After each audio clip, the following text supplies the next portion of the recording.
بسم اللہ الرحمن الرحیم۔ خانقاہ کیا ہے اور خانقاہی نظام کیا ہے؟ اس کے بنیادی پلرز کون سے ہیں؟ اس کے بنیادی عناصر کون سے ہیں؟ اس کو ہم قرآن و سنت کے ساتھ کیسے ریلیٹ کرتے ہیں اور اس پورے سسٹم کو اور اس سسٹم کے تمام پلرز کو ہم قرآن و سنت سے کیسے ثابت کرتے ہیں، اور اس سب کانٹیننٹ میں، خطۂ بر صغیر میں یہ سسٹم کیسے آیا؟ یہاں تشریف لانے والے اکابر صوفیہ جن کے امام حضرت سیدنا داتا گنج بخش علی حجویری، حضرت خواجہ سید معین الدین چشتی اجمیری، حضرت بابا فرید الدین مسعود گنج شکر، اور پھر ایک تمام روحانی سلاسل کا ایک تسلسل ہے،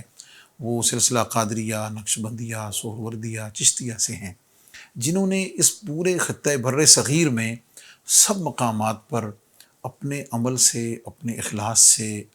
اپنے خوش عقیدگی سے، لوگوں کی خدمت کرنے کے ساتھ، لوگوں کو اپنے محبت کے ساتھ قریب لانے کے ساتھ، بلکہ اگر یہ کہا جائے کہ اپنے قریب لانے کے لیے ان کی خدمت کر کے، لنگر کا تحفہ ان کو پیش کر کے، اپنے دسترخوان کو وسیع کر کے، انہوں نے کیسے لوگوں کو اسلام کے قریب کیا، اور پھر جب وہ اسلام میں داخل ہوئے تو پھر ان کی تربیت کر کے، ان کا تزکیہ کر کے، ان کو ظاہری باطنی طور پر عبادت، ریاضت، محبت، خدمت اور اخلاص کا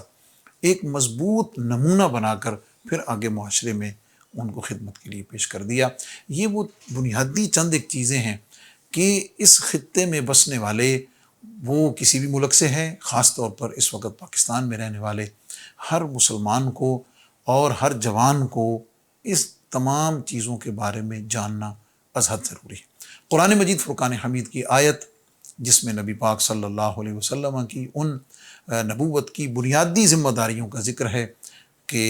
اللہ کریم قرآن مجید میں فرماتا ہے کہ لقد من اللہ علی المؤمنین اذ بعث فیہم رسولا من انفسہم یتلو علیہم آیاتہ ویزکیہم ویعلمہم الکتاب والحکمہ۔ اس آیت میں اور اس طرح کی دو اور آیات میں اللہ رب العزت نے نبی پاک صلی اللہ علیہ وسلم کی جو بنیادی ذمہ داری ہے، قرآن مجید فرقان حمید کی آیات کی تلاوت ہو، تعلیم کتاب و حکمت ہو یا تزکیہ ہو، ان کا ذکر فرمایا ہے، اور پھر اسی کا ابلاغ حضور علیہ الصلوۃ والسلام نے فرمایا، اور پھر حضور کے تمام صحابہ اہل بیت اطہار، اسپیشلی